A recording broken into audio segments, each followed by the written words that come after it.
Lu anggap politik itu industri deh. Ya, industri nih. Ada si politisi yang mau jualan, ada si voters yang mau ngebeli. Ya, jadi kayak dagang nih ya. Kayak dagang, ya kan? Yang sering kali kita lupa, ini dua tuh sebenarnya nggak direct nih. Nggak si politisi langsung, misalkan Andri sebagai capres, datengin gua sebagai voters langsung. Yang sering terjadi ada yang di tengah-tengah, Andri. Yang gue sebut broker. Nah, sebenarnya selama ini bilang politik itu nggak boleh atau misalkan nggak perlu jual gagasan siapa sih? Apakah benar-benar politisinya? Apakah benar si votersnya? Atau jangan-jangan yang ngebisikin si politisi nih? Dri, lu mau menang kan? Lu kasih gue deh berapa M, ntar gue menangin nih. Welcome to Talk Podcast, Let's Talk Now bersama gue Andri. Dan episode kali ini gue kedatangan teman gue. Dia lagi sekolah S3 di Kanada ya bro? Kanada. Wow, gila. Tapi sekolahnya juga bukan jurusan yang main-main. Jurusannya apa bro? Ya ada mainnya juga sih.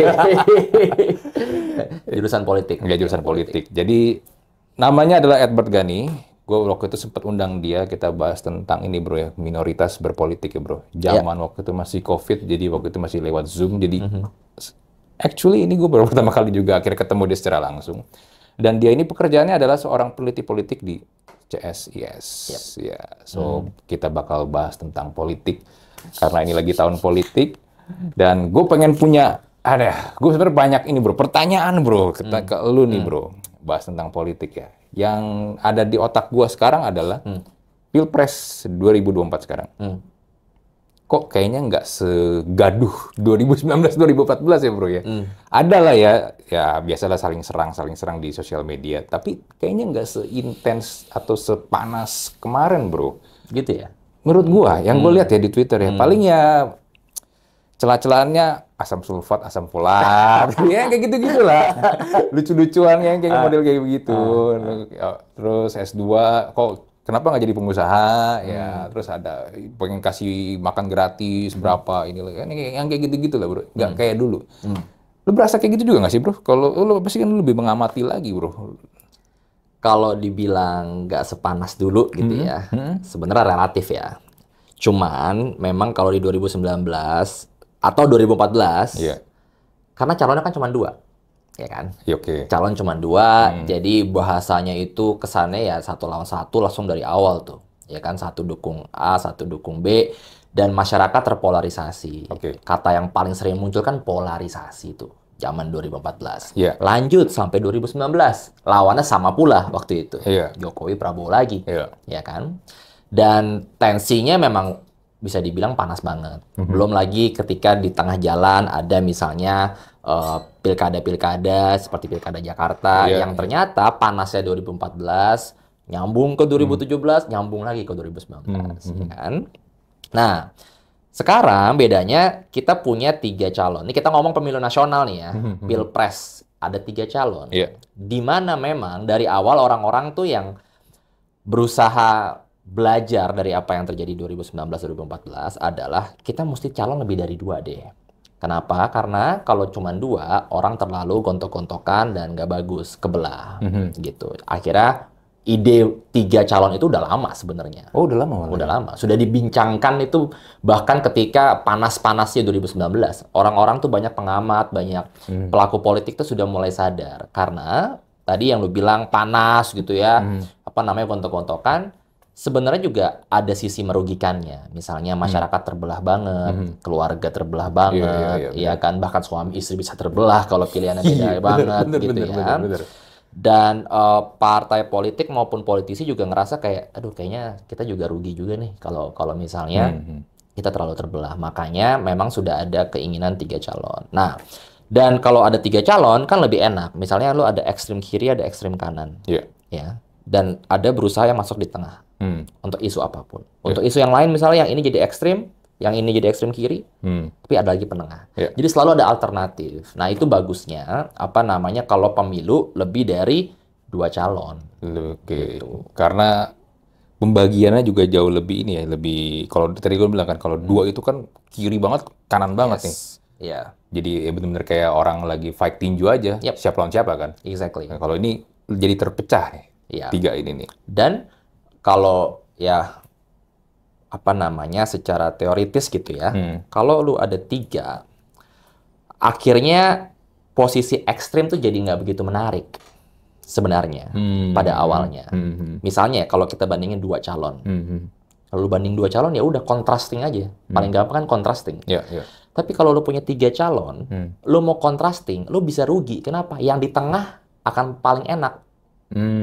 Dia tinggal berada di tengah terus aja, dia main soft terus aja. Iya, Ya kan, kalau dia main soft, ya orang-orang yang lebih banyak kan sebenarnya di tengah tuh. Iya. Orang-orang kayak lu kayak gue kan sebenarnya orang-orang di tengah yang sebenarnya kita nggak mau ekstrim-ekstrim banget, ya mau di tengah-tengah aja. Iya, Kan? betul, betul. Akhirnya orang-orang calon lain akan berusaha soft juga. Jadi itu yang terjadi sebenarnya sekarang. Oh, jadi 3-tiganya ini saling sama-sama jadi berusaha di tengah-tengah dong. Iya. Karena kalau orang selalu bilang di politik Indonesia itu, kok nggak ada bedanya ya sebenarnya. Kesannya tuh kita banyak warna, tapi sebenarnya nggak ada bedanya. Emang lu bisa bedain satu partai dengan partai lain? Mirip-mirip lah. Nah. Juga ngomong gitu, nasionalis lah, Exactly, demi nasionalis, rakyat lah, apalah. agamis nasionalis atau nasionalis agamis, pilih dah tuh yang mana hashtag lu gitu kan. Iya. Jadi kan memang sebenarnya kalau kita mau jujur, ya memang nggak ada gradasinya. Kenapa? Karena mereka berusaha ke tengah. Yang dulu misalnya berusaha, nasionalis banget.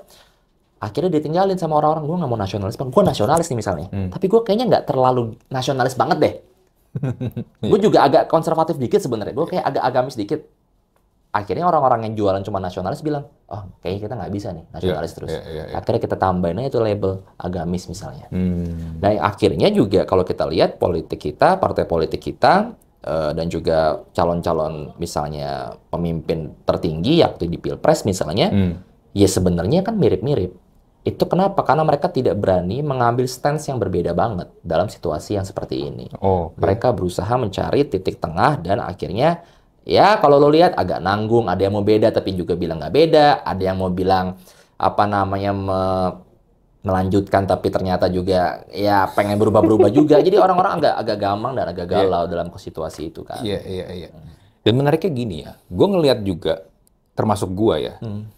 Gue di 2024 ini, gue nggak tahu lu sampai sekarang per kita recording hari ini nih, gue mau milih siapa? Beda banget kayak 2014, 2019. At least kan tadi gue bilang ada 2 kutub yang berbeda nih. Jadi tahu nih, gue bakal kira-kira kalau pas lagi hari H, gue milih yang ini. Ini gue nggak tahu gue mau milih siapa. Karena ya tadi lu juga sempat bilang, ini 3-tiganya kayak hampir gak ada yang beda tuh. Cuman beda yang satu ngomongnya lebih bagus, tata bahasanya bagus, yang satunya lagi ya gemoy, ya mainnya kayak gitu-gitu kan gimmicknya. Yang satunya lagi juga main ya nasionalisme dan segala macam kan. Tapi nggak ada bedanya, bener sih. Semuanya sama. Dan sebenarnya kan pemilih kita itu ada bahasa kerennya kan swing voters ya. Itu bahasa keren. Apa sih sebenarnya yang disebut dengan swing voters? Yang disebut dengan swing voters itu sebenarnya ketika lo pemilih nih, lo punya hak pilih, tapi lo nggak punya basis ideologis atau basis partai. Misalnya, kalau lo ke Amerika, misalnya, lo tanya seseorang misalkan, lagi lo mau beli burger misalnya, lo tanya, bang, lo politik lo apa? Pasti kemungkinan besar orang itu bisa menjawab dengan gamblang. Misalkan gue Demokrat. Iya, kalau nggak Republikan. I'm a Republican misalnya. Itu jelas tuh. Nah, orang-orang kayak gitu tuh sebenarnya di Amerika itu bukan swing voters sebutannya. Karena mereka udah ideologis. Karena mereka udah tahu nih, kalau mereka misalnya mau nurunin pajak, mereka tinggal pilih Republikan. Kalau mereka lagi pengen apa namanya negara intervensi dimanapun misalnya lebih banyak government intervention, mereka akan pilih Demokrat. Di Indonesia nggak gitu. Kita tadi lu sendiri bilang gitu, gue bingung karena lu nggak punya basis. Dari awal lu nggak punya basis ideologis. Misalkan partai ini tuh gue banget, partai ini tuh apa namanya mendukung nilai-nilai yang gue selama ini percaya misalnya. Di Indonesia kan nggak kayak gitu. Makanya swing voters di Indonesia itu tuh banyak. Apa buktinya? Lu kalau lihat survei, banyak lah survei apapun lu tinggal ambil lah. Kenapa sih kok dia bisa naik turun, naik turun? Kenapa sih suara partai juga naik turun, naik turun? Kan nggak make sense sebenarnya. Kalau kita pemilihnya itu ada ideologis. Ada memang beberapa partai yang udah suara segitu nggak bakal kurang tapi mungkin bisa naik. Tapi kalau misalkan pilpres, calon yang ternyata tidak punya basis kepartaian yang misalkan identik banget misalnya dukungannya, lo lihat kan, dia naik turun. Itu kan yang menggerakkan naik turunnya suara, itu adalah swing voters. Orang-orang yang misalkan hari ini nih, misalkan kita ngopi nih habis ini, gue ngomong ke lu, menurut gue tuh ini aja deh. Yeah. Besok, lu ketemu orang lain lain akan convince lu dengan cara yang berbeda. Lu akan ganti pilihan lu dengan mudah. Itu namanya swing voters. Nah, Indonesia kebanyakan tuh ya swing voters itu. Makanya, segala macam tadi ya, penyebutan lo itu kan gimmick-gimmick lah, packaging lah, gitu kan. Menjadi cara yang dianggap paling mudah bagi para calon itu untuk attract orang-orang yang swing itu yang sebenarnya juga nggak punya basis apa-apa gitu. Yang nggak punya identifikasi, misalkan ideologi lo apa, nggak ada. Nggak punya warna partai, nggak ada. Misalkan 2014, misalkan lo pilih warna apa gitu ya, 19 bisa ganti. 2024, lo ganti lagi. Tergantung misalkan siapa yang maju. Terlepas misalnya apakah orang itu bagus atau enggak misalnya. Tapi lu selalu berganti-ganti. Nah itulah politik kita seperti itu. Oke. Berarti kemungkinan mereka, para capres ini nih, calon presiden dan calon wakil presiden ini untuk gue mengeraup suara segmen misalnya let's say Gen Z, pekerja di inilah ya, pekerja kantoran, buat nge-grab bener-bener make sure dapetin tuh susah banget dong bro. In a way, kalau misalnya lu pengen nge-grab orang-orang yang misalnya kelas menengah, perkotaan, orang-orang yang setiap hari ke kantor gitu, yang sudah sibuk dengan hidupnya sendiri gitu ya, dan tidak punya banyak atensi ke politik, jelas susah.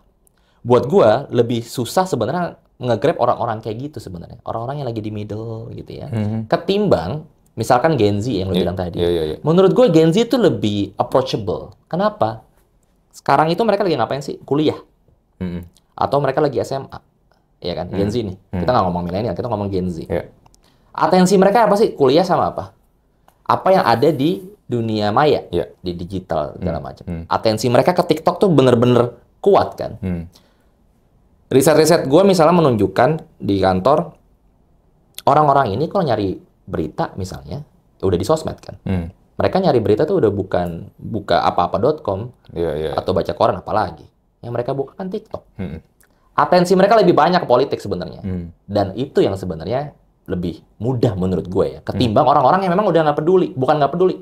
Dalam artian waktunya nggak banyak untuk memikirkan lu mesti baca segala macam program-program lah, lu visi, lu belajar segala macam. Orang-orang ini sebenarnya sudah terlalu capek dengan hidupnya, dan akhirnya mereka akan mengingat hal-hal yang nempel aja gitu. Misalkan ada apa namanya, janji-janji yang diucapkan terus tiba-tiba resemblance sama apa yang lo rasain, misalkan sebagai pekerja kreatif, sebagai podcast, lu langsung ingat nih, dengar. Karena atensi kita itu selalu terbatas sebagai manusia kan. Betul. Gitu. Oke. Iya. Malah gue juga kemarin sempat ada yang bilang sama gue ya, kasih gini deh. Di paslon nomor 2 kan akhirnya ya dengan inilah ya, dengan segala berita yang udah kita baca dan kita ikutin, anaknya Jokowi, Gibran kan jadi cawapres kan. Ada yang cerita ke gue gini, kalau lu ke daerah ya, kalau ditanya bakal pilih siapa, bakal pilih nomor 2. Alasannya kenapa? Karena ada anaknya Jokowi di situ. As simple as that bro. Nggak ada alasan lain-lain dan yang gimana tentang rencana atau nanti gagasan lah apalah. Simple. Karena dia anaknya Jokowi. Itu sebenarnya kan penjelasannya cukup clear. Apa itu?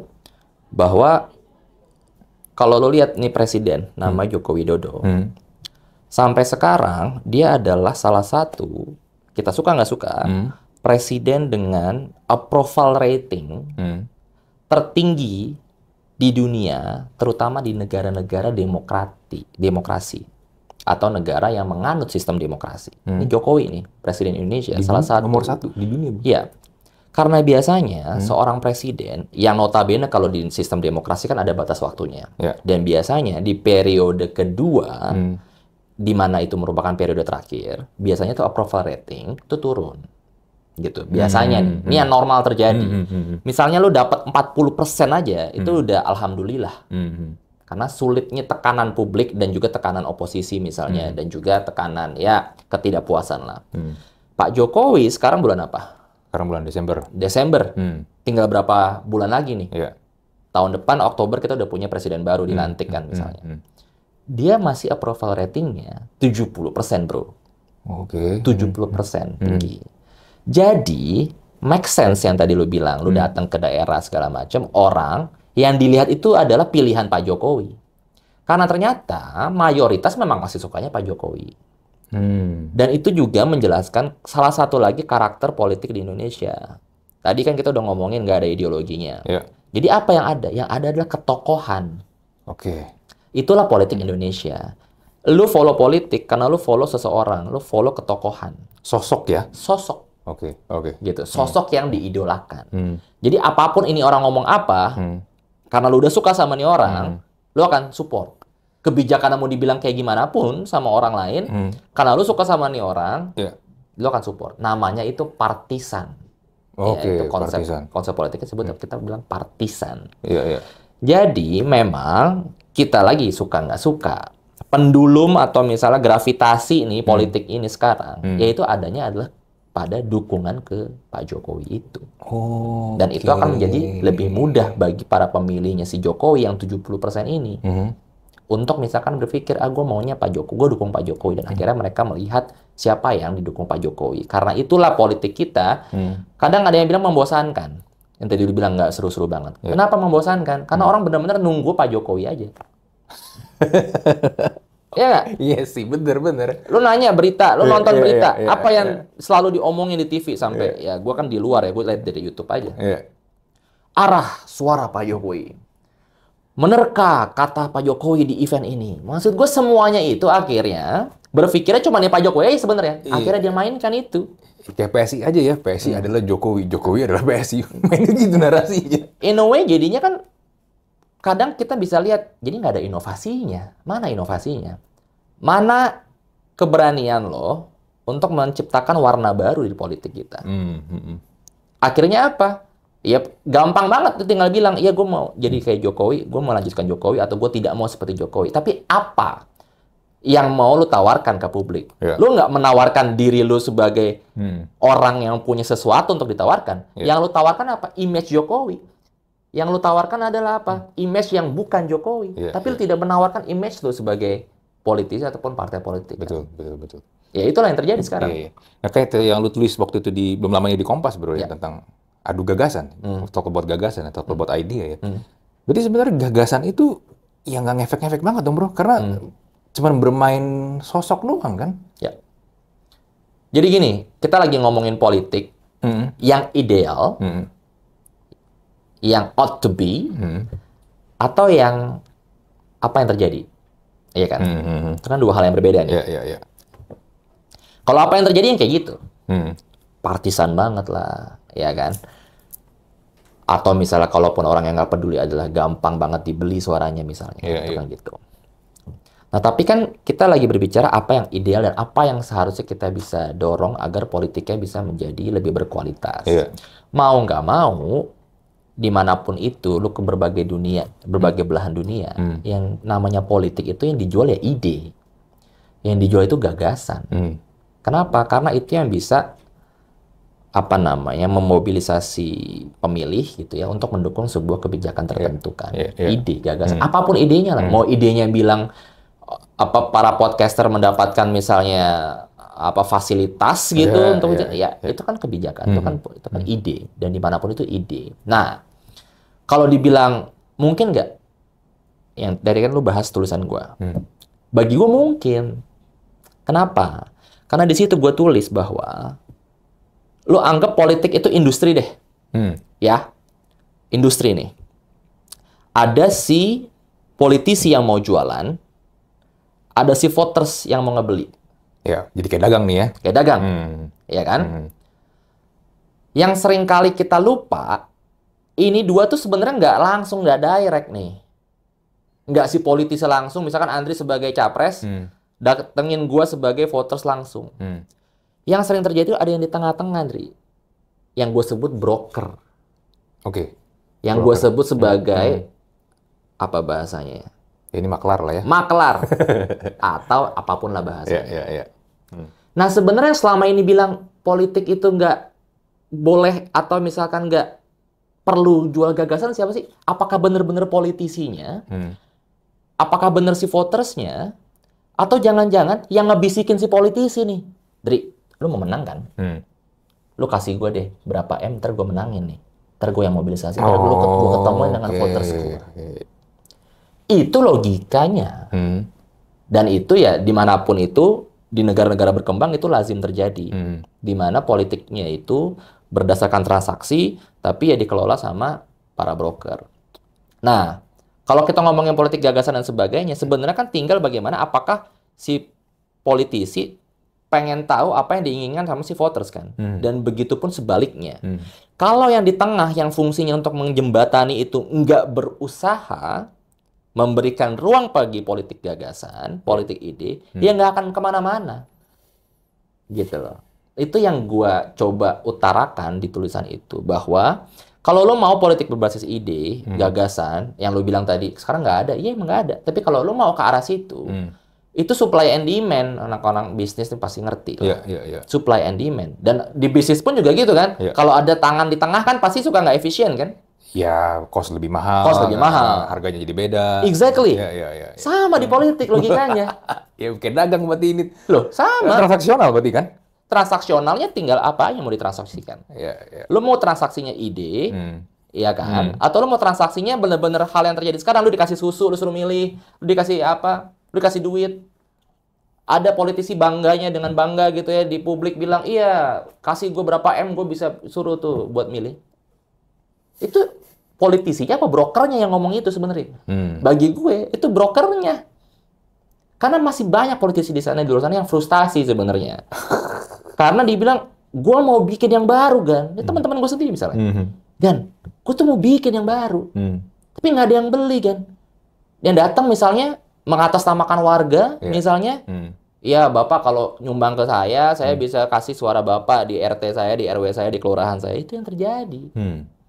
Lu mau nyalain politisi doang. Lu mau nyalain votersnya doang. Realitanya, politik kita lebih dari situ. Masalahnya. Oke. Berarti sebenarnya yang di tengah-tengah ini, harusnya peran partai politik itu sebenarnya krusial banget dong, bro. Exactly, Andre. Karena kan jalurnya pasti lewat situ kan? Exactly. Harusnya kan? Bener gak? Harusnya. Tapi kan sekarang begini. Ini juga kritik ya. Dan berkali-kali juga dibilang bahwa partai politik seakan angkat tangan. Justru yang mereka dorong adalah biar para politisi ini bersaing sendiri tanpa ada fasilitasi dari partai. Dan udah lalu tarungnya sendiri. Ya orang tarung bingung kan. Aduh gimana bingung? Akhirnya nelpon yang nggak jelas.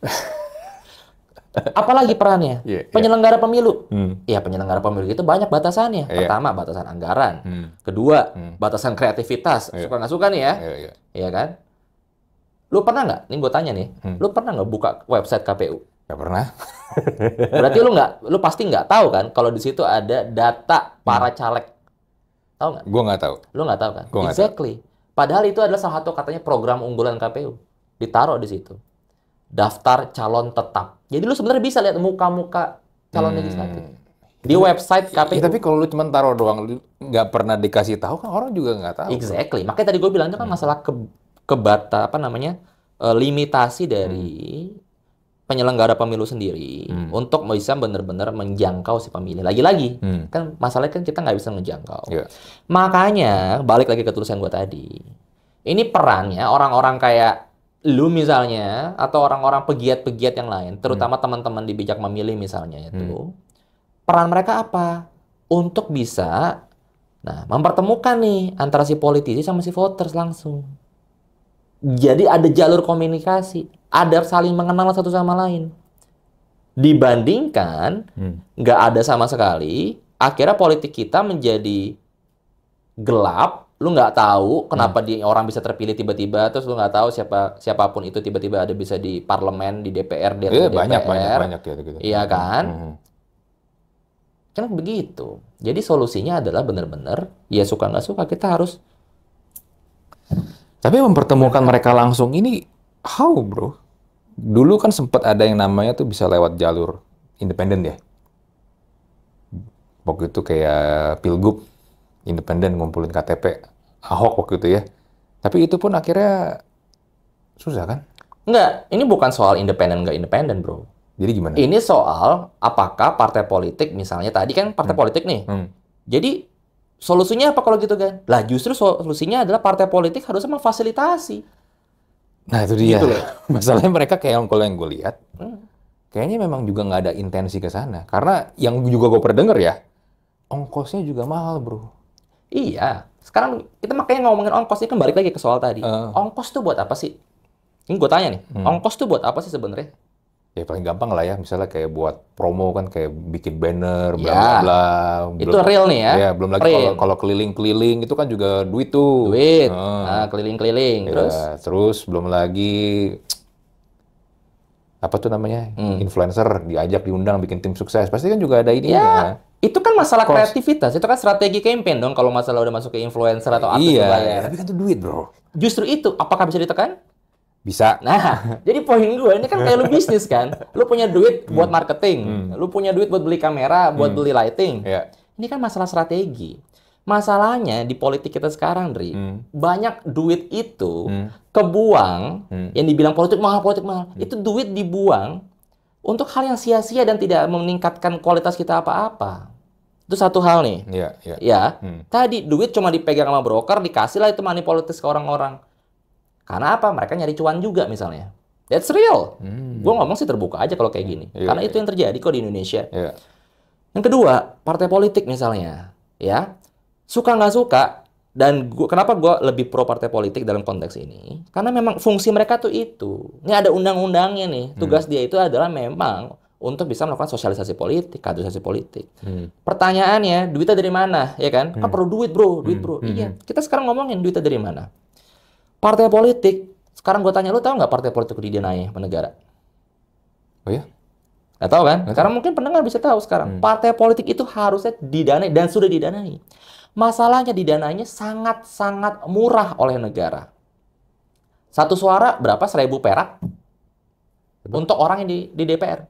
1.000 perak? Iya. Ceceng. Oke, terus? Ya lu kalkulasinya berapa? M sih paling. Iya. Dan ngelola partai politik, kayak tadi lu bilang, ketemu-ketemu kan perlu duit, bro. Ya iya justru. Betul. Lu kalau keluar misalnya, lihat ada gedung partai politik, itu kan duit. Dalam undang-undang kepartaian kita, partai politik itu harus punya kantor di daerah. Harus punya kantor. Artinya apa? Biaya apa? Maintenance kan? Iya.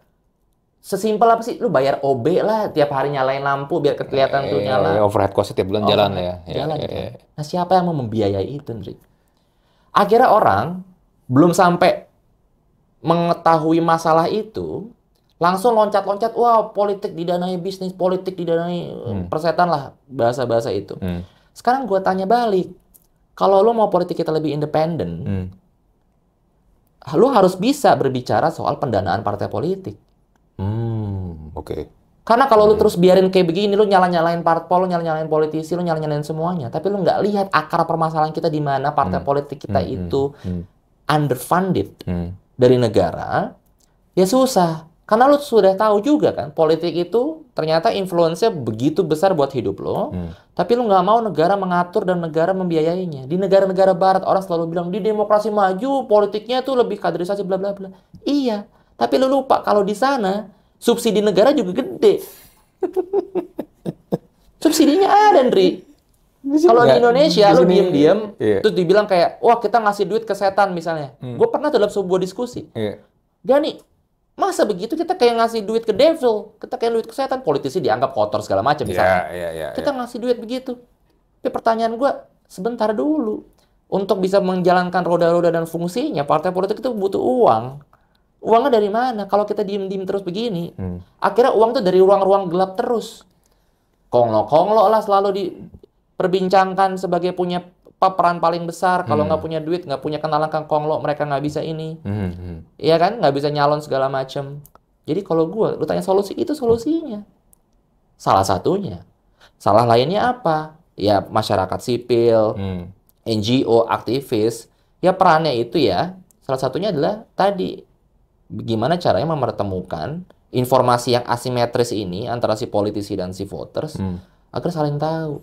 KPU juga sebenarnya bisa dengan cara apa? Minimal kalau tadi gue bilang ke website KPU ada daftarnya, sosialisasikan terus. Jangan sekali taruh di berita, anggap kita sudah melakukan sosialisasi. Ya, enggak lah. Andri aja Iya belum dong. baca, gimana pendengar Andri mau baca, ya kan? Lu tahu nggak ada itu daftar caleg di website KPU? Nah, nggak tahu juga kan? Nah, sekarang jadi tahu nih. Banyak yang nggak tahu ternyata Nah, kan. jadi tahu. Ini sesimpel tahu atau nggak tahu. Kalau mau lebih jauh lagi, kan lu nggak cuman milih karena lu lihat muka, nggak karena lu lihat title nama. Lu pengen tahu dia siapa kan? Iya bro, tapi gini ya, ini Ya. pengalaman gue ya, Ya. dari berapa kali gue ikut pemilu ya, Ya. pas milih caleg ya. Ya. Cap cip cup. Bener. I don't know who is dia. Iya, Ini iya. siapa sih? Iya, exactly. Dia kan ini namanya begini. Nah, ada fotonya segala macem. Adalah ini ya, pilih lihat partainya. Katanya kalau nggak pilih partainya ya Iya, kan bisa iya. pilih partainya. Hmm. Nanti kalau yang pilih partai, tapi kan nanti partainya yang milihin kan, based on enggak. Nggak.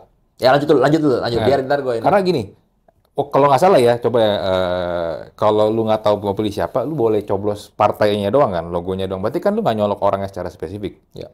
Berarti kan nanti partainya yang milihin nih, kalau ada yang nyolok yang model kayak gitu. Nggak begitu, tapi ya lanjutin dulu Iya. argumen. Nah itu gimana? Jadi memang itu benar yang kedua, ada benar ada salahnya.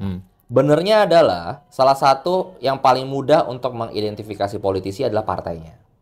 Kenapa? Karena lu lebih kenal partainya pasti. Iya. Misalnya partainya udah pernah berkuasa, partainya udah pernah megang kementerian apa, Iya. partainya udah pernah ngelahirin tokoh-tokoh siapa. Jadi lebih gampang sebenarnya. Iya. Gua nggak peduli lah siapa Iya. namanya, yang penting gue coblos, gue lebih percaya sama partainya. Bagus, itu bagus gitu. Tetapi bukan partainya nanti memilih, tapi berdasarkan suara terbanyak tetap. Jadi nanti dikalkulasi suara terbanyak. Oke. Zaman dulu iya bro, zaman lo kecil tuh iya tuh, zaman lo remaja tuh kayak gitu. Waktu sebelum waktu awal-awal reformasi, jadi tertutup. Sekarang tuh daftar kita terbuka, jadi tetap ada persaingan antar calon. Dulu memang begitu, yang milih itu adalah si partai politiknya. Tapi sekarang nggak kayak gitu. Nah, jadi gue sih menyarankan buat orang-orang yang nggak mau kenal atau ya capek lah gitu, tapi sudah mengerti partai, ya lu lihat aja partainya, rekam jejaknya di berita, atau lu bisa ke website bijakmemilih.id itu yang mereka bikin tuh ada partai politik, mereka pernah ngapain aja, koruptornya siapa aja tuh ada semua tuh di situ kan, lu tinggal di situ. Nah kalau lu mau lebih jauh misalkan, gue tuh nggak pernah kenal bro nih nama-nama orangnya, ya dari dulu masalah kita tuh itu, makanya kan tapi solusinya seperti apa? Solusinya seperti apa? Tadi gue udah bilang, KPU sebenarnya selain naruh muka sama nama, sebenarnya juga lu taruhlah CV-nya. Masalahnya di apa yang sudah dilakukan KPU itu, dia tidak mencantumkan data secara lengkap. Jadi kayak buat apa juga lu capek-capek bikin website, sebenarnya ya, cuman nampilin muka sama nama, tapi kita nggak tahu pendidikan apa dikosongin. Serius, ada kolomnya pendidikan dikosongin. Iya. Pekerjaan, pengalaman dikosongin. Lah buat apa? Iya, harusnya mereka belajar dari LinkedIn ya. LinkedIn atau apapun, kenapa sih? Apa susahnya sih? Kalau mereka nggak mau kasih CV, taruh aja link. Jadi terlalu banyak kreativitas yang sebenarnya bisa dipikirin, iya nggak?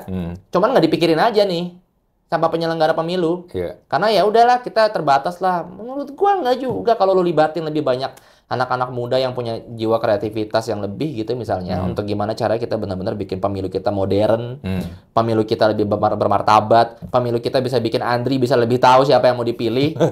Iya nggak? Iya dong. Iya. Banyak ruangnya. Jadi maksud gue selalu capek kalau dengarnya kayak nggak harus lo yang bilang masalah kita seperti apa. Udah banyak masalahnya. Tapi nggak ada yang mikirin, nih inovasinya apa nih yang kita perluin. Solusi ini apa nih? Karena ada masalahnya dan ada solusinya sebenarnya yang bisa kita lakukan. Tapi nggak dilakuin aja. Iya, akhirnya KPU jadi kayak cuman event organizer doang. Iya kan? Andri yang ngomong ya? Ya beneran, jadinya kan. Yang penting terlaksana pada ke TPS, milih. Siapapun nanti yang dipilih, lu kenal atau nggak kenal, nanti presidennya udah ada, DPR udah kepilih, udah kelar. Dan salah satu bagi gue nih, nyambung soal ini ya. Jadi gini Indri, ini juga kritik ya buat KPU.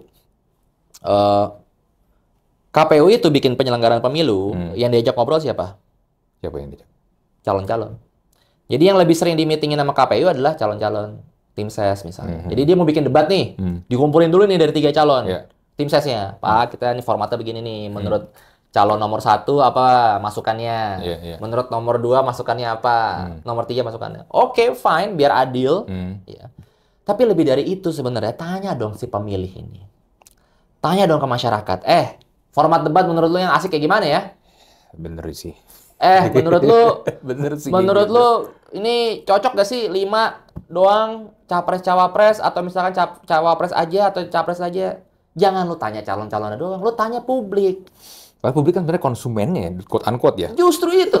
Andri aja nggak usah kuliah sampai capek-capek S3 kayak gue juga ngerti kan bahwa ini soal pemilih. Ini lebih soal pemilih ketimbang menjaga martabat si calon dalam artian tertentu. Iya kan? Berarti yang mesti lu tanya pertama kali siapa sebenarnya? Publik. Mekanismenya gimana caranya? Jangan nanya ke DPR doang, DPR kan tim suksesnya. Cuma dengar pendapat sama DPR ya ujung-ujungnya dia pasti akan mau ngedefense calonnya dong. Betul, betul. Tanya publik. Gimana caranya? Ya masa bikin survei sedikit masa nggak bisa atau bikin FGD ke apa orang-orang yang terbiasa bikin event kayak orang-orang kreatif di luar sana yang bikin. Kita tuh bikin event ya G20, ASEAN tuh keren-keren, Bung. Iya, iya. Masa bikin buat pemilu kita nggak bisa keren-keren? Bisa. Yang kreatif banyak. Gitu loh. Dan kalau soal politik, bagi gue lagi-lagi ini bukan soal duitnya. Ini soal gimana lu mau ngemasnya. Bikin debat kayak kemarin misalkan di kantor KPU. Iya kan? Banyak yang bilang gue, tapi formatnya gini, kan formatnya gitu. Iya, berarti masalahnya di mana di sini? Ya kreativitas dan format. Mereka terlalu defensif untuk menjaga biar nggak ada konflik, ya udah ditanya, diakomodasi. Jadi terlalu mengakomodasi para calon ketimbang mengakomodasi kepentingan pemilih untuk tahu siapa yang mesti mereka pilih. Betul, betul. Tektokan itu terlalu di keep tuh, terlalu dijagain gitu loh. Iya, iya. Terlalu di gatekeep sama ininya, sama penyelenggaranya. Jadi itu lu kan debat ya. Debat tapi ketika yang satu ingin quote unquote ya, attack, entah apapun ini ya, gagasan dia, idenya dia. Nggak bisa gitu, jangan nanti gini, takut apalah, belum. Gue ngeliatnya gitu sih, gue ngeliatnya gitu. Dan akhirnya walaupun sebenarnya dari debat-debat yang sebelumnya, debat yang kemarin, kita record ini baru ini ya, nonton debat yang pertama ya. Lebih mending sih bro, setidaknya ya, nomor 1, nomor 2 tuh jadi kayak berantem. Menurut gue, at least ada dinamikanya lah. Nggak kayak yang sebelum-sebelumnya yang bener. Iya setuju. Ya saya setuju sama. Come on, lu kan lagi fight sama dia ya. Lagi tinju ya. Yang satu mukul, nggak apa-apa. Pukulannya saya setuju sama pukulan ini. Tapi setidaknya kemarin masih lebih mending. Walaupun akhirnya nomor 1, nomor 2 kelihatannya berantem. Yang gue kasih nomor 3. Nomor 3 tuh, gue kemarin pakai analogi gini. Lu lagi nonton Smackdown bro. The Rock lawan Stone Cold nih. Bakbuk ya. Wasitnya wasit tamu. Triple H lah taruh lah ya. Triple H kan wasit nih. Dia pengen ikutan juga. Tapi gimana gue langsung jadi wasit. Jadi itu kesannya kayak gitu deh. Gue setuju bahwa yang sekarang sebenarnya ada perdebatan. Jadi kalau orang bilang, kita tuh nggak ada perdebatan kemarin debat. Nggak ada perdebatan. Ada perdebatan. Ada. Kalau menurut gue ada. Lu bandingin deh sama 2019. Waduh bro, jauh bro. Ya, gue ingat banget gue dulu berapa kali itu putaran debat, gue diminta jadi komentator gitu kan, komentar. Gue bilang, nggak ada perdebatannya, karena mereka nggak berdebat. Tapi memang perlu kita sadari juga, di Indonesia, budaya debat itu masih sangat baru. Kita baru berapa kali sih pilpres? Jadi budaya berdebat itu masih baru. Ketimbang lu jangan, kalau orang-orang yang suka bandingin, wah lihat tuh Inggris, lihat tuh Amerika. Ya mereka budaya berdebat udah puluhan tahun, ratusan tahun kali. Kita kan masih baru. Jadi memang masih perlu kita kembangkan terus. Tetapi kalau soal apakah ada perbedaan yang bisa ditarik dari debat kemarin? Ya ada sebenarnya. Jadi debat tadi lu bilang kan, mereka ada yang menyerang, ada yang enggak gitu ya. Terus ada defense, ada yang enggak, ada yang keroyok atau misalnya dikeroyok. Menurut gue justru itu dinamika yang sebenarnya kita bisa tangkap gitu ya. Dan untuk hal itu, menurut gue itu adalah efek dari 3 calon itu. Yang tadi kita di awal banget kita ngomong gitu. Karena ada gradasi, karena ada kebaruan dan juga tidak ada, sebenarnya kan notabene bukan incumbent semua, ini calon-calon baru istilahnya ya. Jadi mereka bisa mengemploit sebuah strategi baru. Kalau kalau cuma 2 calon misalnya, mungkin akan lebih gampang, satu defensif, satu attack aja gitu ya. Atau misalnya dua-duanya main aman, karena kan kalau 2019 misalnya dua-duanya main aman, nggak terlalu ngetek segala macam. Tapi yang ini menurut gua adalah nuansnya, adalah apa namanya gradasi warna yang disampaikan, ada juga terlihat sekali strategi ya untuk memang ditampilkan untuk mereka ada beberapa calon yang datang tuh untuk memang untuk melawan, ada yang datang untuk defense gitu. Itu sudah kelihatan banget sebenarnya di debat 1 kemarin tuh. Iya. Menurut lu bro, debat capres, cawapres, seberapa itu efektif untuk menggait suara? Kalau menurut lu? Ya, itu pertanyaan paling penting sebenarnya. Dan ini perspektif perspektif akademis ya. Ini konteksnya di Indonesia ya? Ya. Indonesia ya. Jadi, gue cukup yakin orang yang nonton debat aja itu sudah terseleksi. Oke. Jadi mulai dari situ dulu nih. Jadi lu jangan anggap semua tuh nonton debat. Jangan lu anggap begitu. Meskipun pakai TV, ya, meskipun TV. Jadi orang yang mau nonton debat itu pasti orang yang memang sudah tertarik dengan politik. Itu pasti satu dulu tuh. Dia harus cek pertama. Iya, gue emang tertarik dengan politik. Gue tertarik dengan ini. Mereka ada antusiasme. Itu satu. Jadi lu jangan harapin orang-orang yang memang nggak antusias untuk punya efek dari debat. Oke? Satu, checklist. Kedua, orang yang sudah tertarik itu, ada orang yang sudah punya pilihan, dan ada orang yang belum punya pilihan. Tapi tertarik politik. Untuk orang yang sudah punya pilihan, menurut gua efeknya kecil di debat. Kenapa? Karena dia datang, mungkin mau nonton biar calon lawan tuh dikalahin sama calon lo misalnya. Sama tim Hore. Ada satu studi yang menarik di Amerika misalnya. Di Amerika kan debat antara Donald Trump lawan Clinton waktu itu. Hillary Clinton, bukan yang lawan Biden, lawan Hillary Clinton. Itu banyak tuh, karena kan Hillary Clinton menang popular vote kan, tapi kalah gitu dalam perhitungan. Nah, di situ disebutkan bahwa orang-orang yang datang nonton debat itu sebenarnya orang-orang yang memang sudah punya pilihan gitu, yang memang sudah emosionalnya tuh kuat dengan si calon. Jadi dia mau datang untuk cheer up. Kayak lo nonton bola, lo datang karena lo udah suka sama satu klub. Lu supporter lah ya. Lu supporter. Nah itu tuh. Nah orang-orang itu gue yakin nggak akan punya efek besar tuh debat. Nah, debat sehingga punya efek besar terhadap atau punya semacam efek untuk men-shift pilihan untuk orang-orang yang mungkin masih ragu, swing voters tadi, atau yang memang belum punya pilihan aja gitu. Tapi suka politik, tapi tertarik dengan politik. Nah, tentu saja proporsi ini kan kecil. Tadi kan irisannya udah 2 level nih. Jadi kecil tapi ya apakah signifikan secara elektorat? Menurut gue tetap signifikan. Karena tadi again swing voters kita memang banyak. Gitu. Orang-orang yang belum memilih itu masih banyak. Kalau misalkan beberapa survei menempatkan misalkan 10-15% orang masih undecided. Survei Kompas tuh lebih tinggi lagi tuh, sekitar 20-an dia bilang undecided-nya. Nah, untuk orang-orang ini sebenarnya ya ngefek gitu loh, karena dia mungkin pengen denger gitu, pengen diyakinkan oleh omongan-omongan yang terlontar. Dan kadang-kadang orang yang swing voters yang nggak punya backingan ideologis atau posisi partai tertentu, mereka kan nerima apa yang diucapkan. Sekalinya ada yang diucapkan ngena, wah masuk nih. Tapi kalau ada yang diucapkan ternyata menyinggung dia, malah langsung kayak negatif nih. Nah, gue parah banget pasti dia ngomong gitu sih, gue nggak mau pilih. Nah, itu bisa juga tuh kayak gitu. Jadi itu jawabannya gitu. Jadi terbatas, cuman tetap penting untuk orang-orang yang masih mau menentukan pilihan, which is make sense. Itulah gunanya debat. Iya. Tapi gini bro, debat ini berarti kan ada ini dong, ada audiensnya sendiri dong. Iya. Kalau let's say akar rumput. They really care about this debate or? Nah, ini yang gue bilang. Jadi gini, sebelum debat KPU, itu udah banyak debat atau diskusi publik sebenarnya. Ada beberapa stasiun TV atau bahkan YouTube channel yang mengundang calon kan. Jadi forum publik tuh udah banyak. Nah, apa yang seorang nanya, itu apa bedanya kan? Bagi gue beda.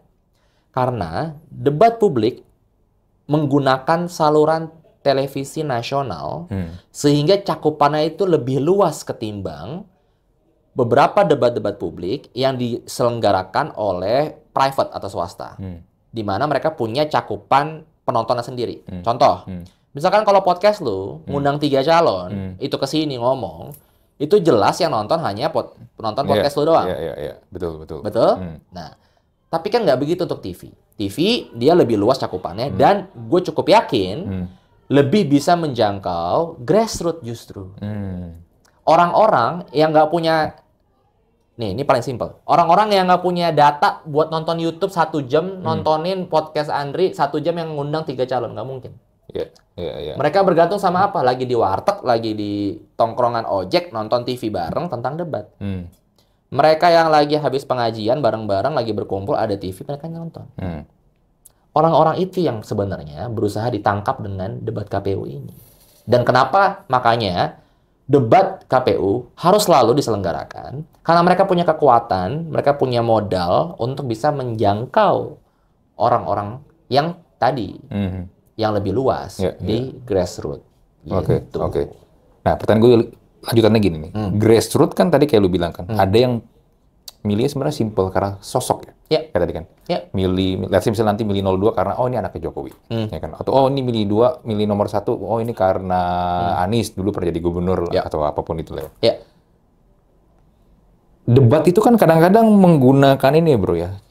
Terms-terms yang ya gue sendiri juga kalau menonton susah, atau mendengarkan gitu ya. belum tentu gue paham juga karena kan ada beberapa topik tuh yang berat yang dibahas kan. So buat grassroots berarti nonton juga kadang-kadang oke nonton aja kan paling. Nggak memahami apa sih yang lagi ngomongin, apa sih konteksnya yang lagi sedang dibahas. Paling cuman oh kemarin Pak Prabowo habis sama Pak Anies ada gayanya nih joget-joget. Itu kan jadi meme, jadi di mana-mana kan bro. Jadi kan orang punya preferensi fair bagi gue, fair-fair aja. Lu suka kerja sama orang misalnya yang nggak bau, itu kan preferensi lu. Ada orang yang suka kerja sama orang yang punctual, on time, preferensi. Ada orang yang santai soal itu. Jadi menurut gue untuk orang yang punya preferensi pada packaging dan sebagainya, it's okay juga. Makanya tetap ketika lo debat publik kan lo mesti presentable. Politisi pilih baju lah, kasih hashtag lah, atau kasih apa warna yang mentereng lah, ya kan? Cara pembawaan lah, kesana berwibawa lah, atau kasih kesannya nyeleneh lah. Kan itu kan sebenarnya strategi yang mereka tampilkan di situ. Jadi mungkin orang bisa bilang itu alamiah, ya, tapi ya just assume itu semua strategi gitu yang mereka tampilkan sebagai PR mereka ke publik. Jadi kalau orang nonton bukan karena kontennya tapi karena pembawaan mereka, ya boleh-boleh aja sebetulnya. Karena bagi gue yang paling penting adalah kalau mau substance segala macam, makanya kan nggak seharus semua orang ngerti. Tapi ada penengah lagi yang berusaha untuk mengartikan itu pada publik. Misalkan setelah ada debat gitu ya, terus lu nongkrong sama temenan lo. Mungkin ada satu orang yang ngerti banget. Orang itu yang ternyata punya misalnya knowledge lebih, orang itu lebih punya kemampuan lebih. Dia yang bisa meyakinkan lo akhirnya ketika dia nonton. Menurut gue debat kemarin tuh si ini tuh lebih gini-gini. Dan lo yang lebih dekat ke teman lo itu pastinya, pasti kan akan teryakinkan. Jadi nggak serta-merta, orang tuh jangan serta-merta politisi apa, ngomong langsung direct ke foto nggak ngerti. Realitanya kan nggak gitu. Kita hidup bersosialisasi dengan orang lain, bermasyarakat. Obrolan yang ditarik dari debat itu di tongkrongan, di ruang kantor, lu ketemu gua ngobrol. Itu kan sebenarnya jadi apa? Konten perbincangan kan. Itulah yang nanti akan meyakinkan para voters sebenarnya. Jadi ada berbagai mekanisme dari satu event namanya debat yang bisa diolah, yang bisa diyakinkan. Media tiba-tiba bikin headline. Mungkin dia nggak nonton debat, tapi dia nonton headline. Terus kayak terpancing. Ya kan? Mungkin dia nggak nonton debat, tapi dia nonton misalnya liputan dari media asing. Media asing kan nyomot aja suka-suka dia dari mana itu. Terus lu teryakinkan karena apa? Sesimpel dia media asing, jadi lu percaya. Misalnya habis debat, Andri bikin podcast membahas soal debat, konten-konten debat sama ahli siapa. Orang yang nonton podcast Andri mungkin nggak nonton debat, tapi dia percaya sama omongan lu. Berdasarkan debat. Jadi kan selalu ada middleman tadi. Jadi dalam politik, menurut gua fungsi middleman itu juga penting. Apa yang mau dijual ke publik, apa yang mau diyakinkan ke publik ke apa sekitar-sekitarnya. Karena dalam politik lu yang paling penting itu adalah critical mass. Apa tuh critical mass? Minoritas, kelompok minoritas yang kecil, jumlahnya kecil, tapi dia critical. Dan dia punya kekuatan sebenarnya untuk meyakinkan orang-orang lain. Dan gak harus semuanya mengerti politik tentu saja. Gua ngerti, alhamdulillah. Tugas gua apa? gue bilang ke orang-orang, meyakinkan orang-orang bahwa politik seperti ini segala macam, kan begitu. Yeah. Jadi ya menurut gue tetap ada fungsinya debat itu gitu untuk ada conversation yang terus berjalan gitu. Wah gila, berarti variabel dan funnelnya itu banyak banget bro ya. It's not easy just, oh dia bagus di debat 1, debat 2, dia yang menang lah, seakan-akan dia yang menang, karena itu kan nggak ada skor tapi. Yeah. Not as Tapi easy as that. decision-nya itu, wah gila man, banyak faktor banget ya. Yeah. Belum kalau lo lihat lagi track record, kan orang sering bilang kan, lihat rekam jejak, ya kan? Rekam jejak juga lo lihat. Lagi-lagi rekam jejak juga banyak dimensinya, ya kan? Lo mau lihat yang mana yang lo pilih. Jadi gini, ada yang sering bilang, jadilah pemilih yang rasional. Sering tuh, lo milih yang rasional ya, menggunakan akal sehat. Misalnya, kayaknya nggak bisa bro. Nah, ini gue mau bilang begini. Sebenarnya, serasional-rasionalnya seseorang, itu sebenarnya dia tuh bounded rasional. Jadi bounded rationality. Apa itu artinya? Terbatas. Lu bisa rasional karena ruang lu terbatas nih. Misalnya ya, lu tahu politik. Kayak gue tahu politik. Tapi politik kan sebenarnya luas nih. Tapi yang lu pengen zoom in, itu cuma soal misalnya demokrasi doang. Politiknya banyak nih, itu demokrasi doang. Nah, lu rasional ketika lu memandang demokrasi doang. Soal kebijakan misalnya. Kebijakan tuh luas. Kebijakan ekonomi. Tapi lu misalnya ahli moneter. Jadi lu fokusnya soal kebijakan moneter aja. Lu rasional gak? Rasional, tapi lu fokus doang ke situ. Lu nggak peduli soal dampak sosial, lu nggak peduli soal hal-hal lain gitu ya, fiskal, lu fokus ke sana, bounded. Itulah manusia seperti itu gitu loh. Dan lu nggak bisa expect semua orang tahu semua sejarah, tahu semua apa bahasanya, track record, tahu semua anak bebet bobot segala macam, nggak mungkin manusia. Kita mah rasional aja. Rasional dalam artian itu, lu bounded rationality, lu terbatas rasionalitas kita sebagai manusia. Karena itu campaign, kampanye itu jadi penting banget. Karena lu sebagai si campaigner, lu milih tuh yang mana yang mau lu masukin ke otak manusia. Pemilih. Ada yang mau taruh nih. Terus orang akan berpikir, gue udah rasional. Kenapa? Karena gue memilih ini. Sebenarnya lu pick. You pick your rationality sebenarnya. Memilih berdasarkan ya point of view dia kan. Keterbatasan informasi. Iya kan. Dari awal gue udah bilang tuh bahwa ada asymmetric information. Informasi yang asimetris. Ya kan? Sebenarnya ya kayak mekanisme pasar juga kan. Sebenarnya kan yang jual beginian kan banyak nih. Merek air putih. Cuman yang lo tahu dari informasi yang lo dapat, lo cuma tahu misalkan merek ini, lo beli lah itu. Padahal mungkin ada yang lebih murah, ada yang lebih mahal, ada yang lebih enak, whatever. Ataukah ini misalnya ada efek apanya air, lo nggak tahu.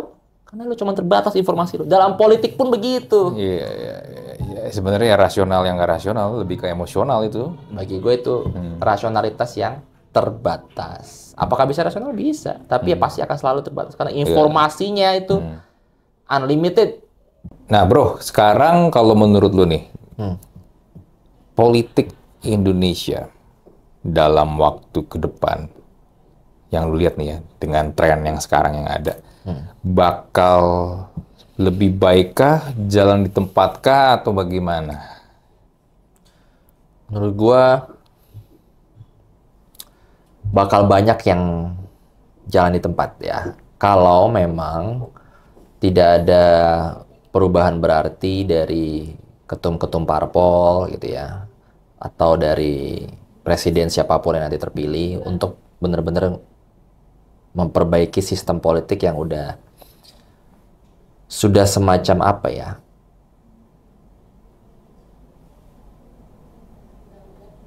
Bukan jalan buntu sih, tetapi tidak memberikan ruang bagi inovasi-inovasi yang lebih progresif gitu lah intinya. Kita bisa belajar dari politik-politik beberapa tahun terakhir gitu ya. Elit-elit itu tuh sudah banyak yang saling terikat satu sama lain. Mereka jadi terikat dengan sejarah-sejarah politik masa lalunya. Mereka terikat dengan jual beli kepentingannya, sehingga mereka susah gitu untuk keluar dan menawarkan hal-hal istilahnya bagus luar biasa atau inovatif bagi orang-orang yang sekarang berharap lebih. Negara-negara demokrasi itu maju ketika kelas menengahnya itu makin banyak, bro. Kenapa? Karena kelas menengah itu sebenarnya pondasi dari demokrasi. Kenapa? Karena kelas menengah itu adalah orang yang paling banyak mengeluh ke negara. Oke. Kenapa? Karena mereka adalah orang yang merupakan kelas pekerja nih. Maksudnya kita semua pekerja, kelas pekerja. Kita bayar pajak, kita banting tulang, capek, hidup segala macam gitu ya. Banyak tuntutan ini itu. Dan kita sudah punya rasa keterlibatan pada misalnya kita membayar pajak. Ya kan? Kita bayar pajak, terus kita kerja istilahnya capek-capek, ternyata pajak kita dipakainya untuk nggak jelas, dibuang-buang misalnya, nggak ada perbaikan jalan, nggak ada perbaikan whatever, ya kan? Makanya kelas menengah itu penting, karena mereka yang pasti harusnya paling berisik bernegara. Nah, kalau politisinya atau negaranya itu nggak mengikuti perubahan masyarakat yang semakin terdidik, ya, semakin demanding, gitu ya, semakin tercerahkan, politik itu nanti akan ada gapnya tuh antara ekspektasi kelas menengah ini atau publik yang sudah mulai terdidik dengan realitanya, di mana tuh ada gap yang besar. Akhirnya nanti orang akan semakin apolitis dan anti politik, gitu. Jadi malas berpolitik. Apa efeknya? Efeknya adalah orang-orang entrepreneur politik lah akhirnya yang menguasai politik. Bukan orang-orang yang memang punya kapabilitas gitu ya untuk benar-benar menjalankan negara misalnya yang terjun ke politik. Yang terjun ke politik adalah orang-orang yang memang misalkan tidak punya kemampuan teknokratis misalnya untuk mengelola negara. Mereka yang hanya oportunis saja dalam kesempatan dan sebagainya. Jadi tapi kalau ditanya, kalau gitu kok dark banget ya Gan kesana politik? Gue bilang begini, kita itu perubahan ke depannya itu pasti tetap akan berjalan, tetapi jalannya mungkin ya lambat. Bahasa keren itu dia incremental tuh, dia pelan-pelan. Karena jangan mengharapkan politik itu perubahannya kayak besok berubah. Lu milih satu orang, besok langsung berubah. Itu kan janji-janji. Bagi gue sih janji-janji omong kosong kalau kita bilang ada perubahan yang langsung segala macam. Karena politik itu pasti akan banyak levelnya. Lo perlu kompromi juga dengan DPR, lo perlu kompromi dengan kementerian, lo perlu kompromi dengan banyak orang. Itu kan proses yang takes time. Nah, untuk itu makanya menurut gue orang-orang yang berharap akan ada perubahan-perubahan besar di Indonesia harus bersabar. Karena kita jalannya pelan-pelan. Gitu. Kalau lo mau cepat atau perubahan segala macam, wah revolusi segala macam, ya itu mah bukan perubahan. Bahkan banyak juga perubahan-perubahan besar itu malah tambah buruk bukan tambah baik, gitu ya. Justru kita memang yang penting adalah menjaga stabilitas, ya kan, agar perubahan-perubahan yang dilakukan dengan cara berpikir baik-baik, gitu ya, dengan proses yang apa namanya baik juga, agar perubahannya pun bukan perubahan ke arah yang buruk, tapi dengan progres yang lebih baik dari tahun ke tahun. Gue sih melihat Indonesia dengan kacamata itu ya. Gitu. Iya. Walaupun seperti tadi lu bilang dark banget, tapi masih ada harapan ya bro. Masalahnya tuh orang salah bertanya sama gue, Dri. Karena gue tuh emang orang yang cenderung optimis. Oke. Kita ini selama ini sebenarnya Indonesia belum menikmati kelas menengah yang kuat. Kita ini baru nih, golongan terdidik udah mulai banyak, ya kan? Kelas menengah udah mulai banyak, kreativitas udah mulai banyak, gitu ya. Dan apa namanya keterlibatan kita dengan dunia internasional juga akhirnya kembali, gitu, sudah mulai banyak. Gitu. Jadi ini sebenarnya baru starting point nih. Kita tuh jalannya masih baby step gitu loh. Jadi gue masih melihat Indonesia itu jangka panjang gue ngelihatnya. Gue ngelihat demokrasi kita itu bukan dalam artian 5 tahun. No, kita jangka panjang. Kita ini baru awal nih gitu. Dan modalnya ini lagi terbentuk nih. Jadi untuk melihat gimana kerennya itu nanti, itu mungkin ya beberapa tahun ke depan gitu. Jadi gue tidak mau merefleksikan Indonesia dari situasi sekarang terus mengatakan masa depan kita kayak gini-gini aja, yang dark segala macam. No. Justru ini modal kita ini baru terbentuk sekarang. Dan menurut gue banyak modalnya. Banyak modalnya. Tapi gimana caranya kita menggerakkan modal itu untuk bisa bikin politik kita lebih baik lagi ke depannya. Oke. Ini mungkin last question, karena tadi lu sempat bring up tentang kelas menengah nih. 2045 kan Indonesia emas ya? Ya. Ya kan dari sekarang juga udah digadang-gadang. Gitu. Lalu kita juga banyak ngomong tentang bonus demografi, bro. Ya. Let's say bonus demografi ini, yang gue juga berapa kali ngomong, gue takutnya bonus demografi ini nggak bisa naik, bro. Ya. Kelas menengah, mereka nggak bisa tembus. Terus kelas menengahnya pun juga nggak bisa level up. Ya. Kita bisa fuck up, bro. Ya, benar. Dan sudah terjadi di beberapa negara loh. Iya. Di negara-negara di Timur Tengah, di Afrika, ada beberapa 1-2 negara yang memang sebenarnya sedang menikmati bonus demografi, akhirnya jadi disaster. Kenapa? Pertama, negaranya nggak siap. Misalnya contoh ya, ketika bonus demografi itu datang, kan penduduk mudanya banyak. Iya. Akhirnya lu perlu apa? Infrastruktur. Infrastruktur apa? Sekolah minimal, rumah sakit, dokter yang banyak, misalnya ya. Itu tidak memadai di beberapa negara. Akhirnya mereka krisis. Dari krisis sosial, jadi krisis ekonomi atau sebaliknya. Krisis ekonomi akan jadi krisis sosial juga. Akhirnya jadi apa? Krisis politik. Selalu seperti itulah. Apa trajektorinya. Indonesia bagaimana? Ya bener kata lu tadi, gitu. Banyak juga permasalahannya adalah kita nggak bisa naik kelas nih. Kita selalu stuck gitu. Dan masalahnya bukan masalah penduduk miskin doang, tapi di Indonesia itu paling banyak tuh penduduk yang hampir miskin. Ketika harga naik dikit, jadi miskin mereka. Iya, itu. Itu yang lebih banyak sebenarnya. Apalagi permasalahan kita, sektornya informal, Dri. Ekonomi kita itu lebih banyak digerakkan di sektor informal. Artinya apa? Kalau sektor informal ekonominya, perlindungan sosialnya rendah. Ya kan? Kepastian kerjanya rendah. Akhirnya apa? Memang ternyata lapangan pekerjaan itu tidak berkualitas. Makanya, siapapun nanti yang terpilih nanti, ketika mereka mau jual-jual bonus demografi, oke lah bonus demografi, itu gimmicknya. Tapi gimana caranya? Pertanyaannya, lu mau ngapain untuk mentransformasi ekonomi kita, situasi kita sekarang ini, agar yang tersedia di Indonesia itu lapangan pekerjaan yang berkualitas, jaminan sosial yang berkualitas, agar tadi orang-orang yang sebenarnya angkatan kerja kita lagi banyak ini, itu bisa masuk ke sektor-sektor yang memang berkualitas. Apa itu? Manufaktur, industri, ya kan, yang punya jaminan kerja segala macam.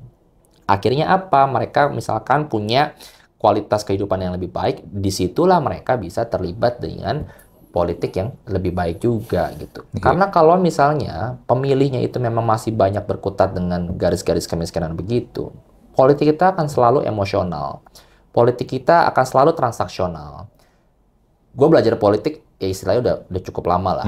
Dan salah satu yang gue sudah mulai yakin adalah transisi dari negara yang demokrasinya itu masih berkembang ke demokrasi yang maju adalah transisi dari politik yang tadinya itu cuma transaksional distribusi kekayaan negara menjadi transaksional yang gagasan.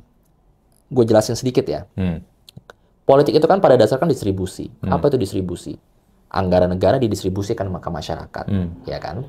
Kalau politiknya itu masih demokrasinya masih jelek gitunya, ya transaksional aja. Gua minta lu milih gua dengan cara gua bayar lu, gua kasih sembako ke lu, atau gua pakai anggaran negara cuma gua semprot lu pakai bansos gua, lu terima. Nah, lu sebagai orang yang misalkan miskin, lu akan terima terus, dan lu berekspektasi akan mendapatkan terus. Karena apa? Karena itu matters buat lu. Lu dapat beras 1 kilo itu matters buat lu sebagai orang yang miskin, bener gak? Betul.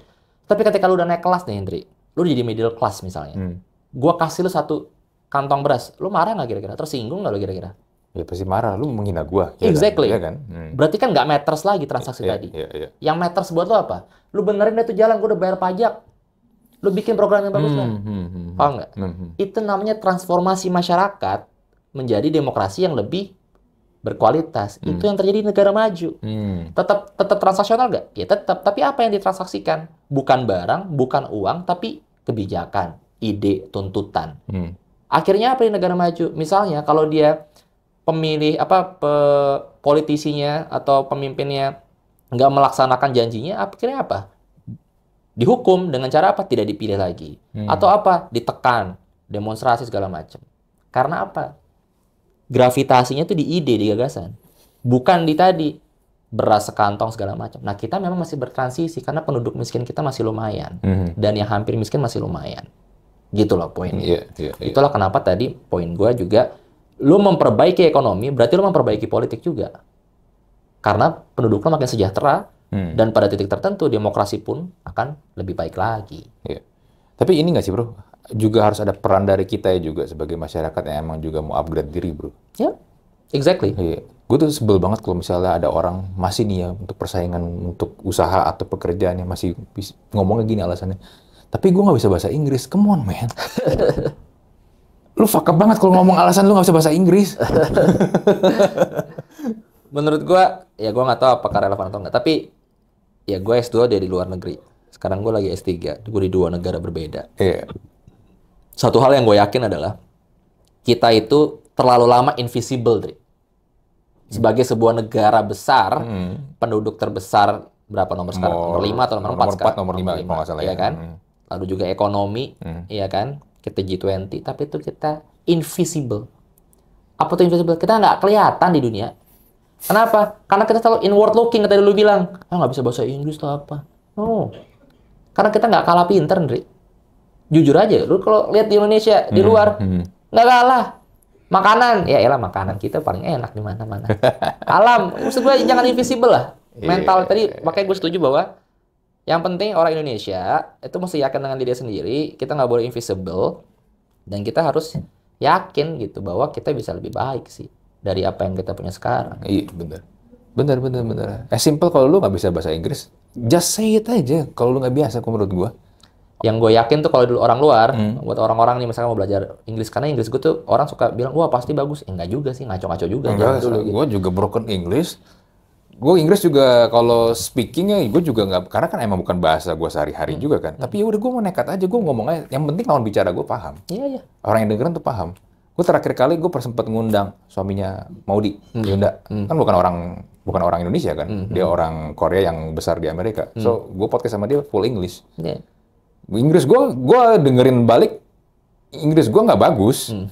Tapi poin gue adalah dia paham, yang dengerin juga paham maksud gue apa gitu loh. Iya. Ya just say it aja gitu, nggak perlu lu sampai grammar lu, structure kata-kata lu bagus, kan lu bukan ahli bahasa cuy. Justru itu, orang-orang kan suka masalahnya kan langsung ngedowngrade mental orang dengan cara grammar Nazi itulah. Itu kan justru ngebikin orang-orang nggak berani ngomong. Bener, jujur aja, gue sih persetan emang kayak gitu. Yang penting ngomong. Di luar negeri juga mereka nggak, emang lu ngomong di kelas, sorry grammar lu salah mana, ada profesor gue denger aja. Yang penting lu berani ngomong ya. Pokoknya intinya jangan minder, that's it. Bener. Dan ini ya, ini tambahan dikit ya. Gue ketemu ngobrol sama Panji ya. Panji kan lagi di New York kan. Dia bilang di New York itu banyak imigran nggak bisa ngomong bahasa Inggris dan mereka nekat ke New York tanpa bisa ngomong bahasa Inggris sama sekali nggak bisa, dan mereka nekat ke sana. Just apa ya, emang cari kerja, pengen dapetin kesuksesan di sana. Menurut gue ya kita jangan mau kalah cuy. Kalau nggak kita invisible mulu, bener kata lu. Orang taunya Bali mananya Indonesia. Oh men, sampai sekarang lu. Jangan invisible. Jangan invisible, bener. Kalau nggak, gue 2045 kalau tuh bonus demografi nggak bisa kemana-mana, gue nggak bisa bayangin betapa chaosnya negara ini. Karena banyak banget orang-orang yang memang tadi lu bilang yang miskin, nggak punya penghasilan tetap, kelaparan, dengan juga knowledge, dan ya itulah bakal chaos banget negara ini.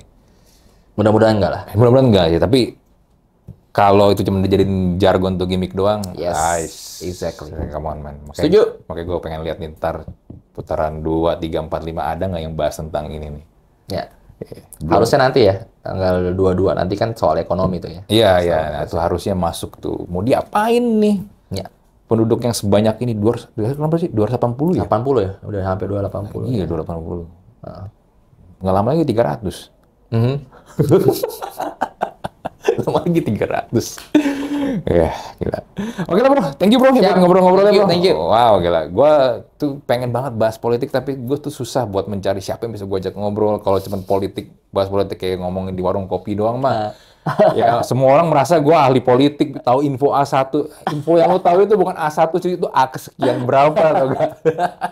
A3 buku gambar dari gambar-gambar. Iya, A3 buku gambar, kalau nggak A4 kertas. Gitu.